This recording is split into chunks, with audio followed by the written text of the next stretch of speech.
बिस्मिल्लाहिर्रहमानिर्रहीम। अस्सलाम वालेकुम। करोड़ों दुरूद व सलाम आका सलातो वसलाम पर और उनकी आल पर। कुरान मजीद में कौम लूत का जिक्र 17 मरतबा आया है। कौम लूत का मस्कन शहर सदूम अमूरा था जो बहरे मरदार के साहिल पर वाक़ था और कुरैश मक्का अपने शाम के सफर में बराबर उसी रास्ते से आते जाते थे।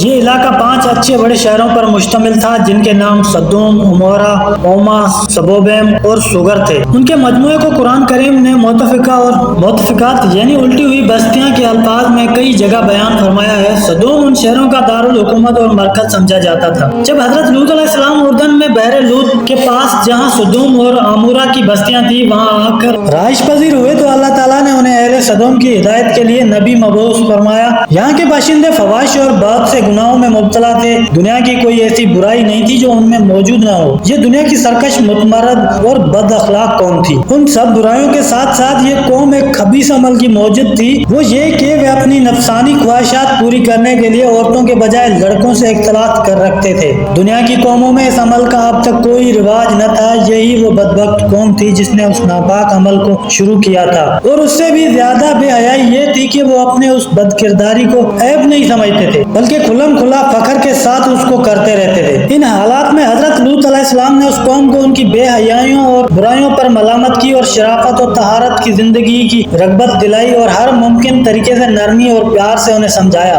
और नसीहतें की और पिछली कौमों की बदअमालियों के नताइज उन पर आए हुए अजाब बताकर इबरत दिलाई, लेकिन उन पर कोई असर नहीं हुआ बल्कि उल्टा तंज करते हुए ये कहने लगे, हम तो नहीं मानते, अगर तू सच्चा है तो हम पर अल्लाह का अजाब ले आ। माज़अल्लाह इधर ये हो रहा था और दूसरी जानिब हजरत इब्राहिम अलैहिस्सलाम के पास अल्लाह के फरिश्ते इंसानी शक्ल में आए। हजरत इब्राहिम अलैहिस्सलाम ने उन्हें मेहमान समझकर उनकी तवाज़ा करनी चाहिए, लेकिन उन्होंने खाना खाने से इनकार कर दिया। ये देखकर हजरत इब्राहिम अलैहिस्सलाम समझे कि ये कोई दुश्मन है जो असबे दस्तूर खाने से इनकार कर रहा है और परेशान से हो गए। तो मेहमानों ने कहा, आप घबराएं नहीं, हम अल्लाह के फरिश्ते हैं, आपके लिए बेटे की बशारत लाए हैं और कौम लूत की तबाही के लिए भेजे गए हैं। इब्राहिम अलैहिस्सलाम ने फरमाया, तुम ऐसी कौम को हलाक करने जा रहे हो जिसमें लूत अलैहिस्सलाम जैसा खुदा का बरगजीदा नबी मौजूद है। उन्होंने कहा, हमें मालूम है, लेकिन अल्लाह का यही फैसला है कि कौम लूत अपनी बेहयाई और फवाहिश पर इसरार की वजह से जरूर हलाक होगी और लूत अलैहिस्सलाम और उनका खानदान इस अजाब से महफूज रहेगा सिवाय लूत अलैहिस्सलाम की बीवी के। वो कौम की हिमायत और उनकी बदअमालियों में शिरकत की वजह से अजाब में मुब्तला होगी।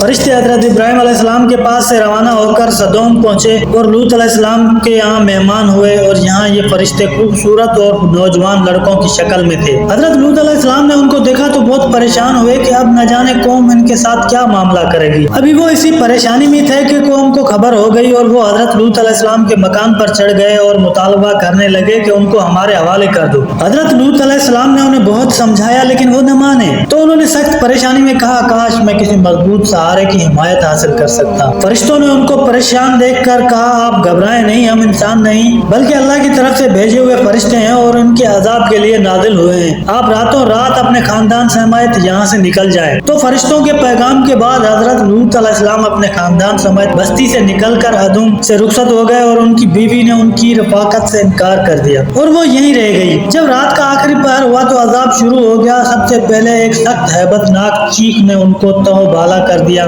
फिर उनकी आबादी को ऊपर उठाकर जमीन की तरफ उलट दिया गया और फिर ऊपर से पत्थरों की बारिश ने उनका नाम और निशान मिटा दिया और गुज़िश्ता कौमों की तरह ये भी अपनी सरकशी की वजह से अंजाम को पहुंचे।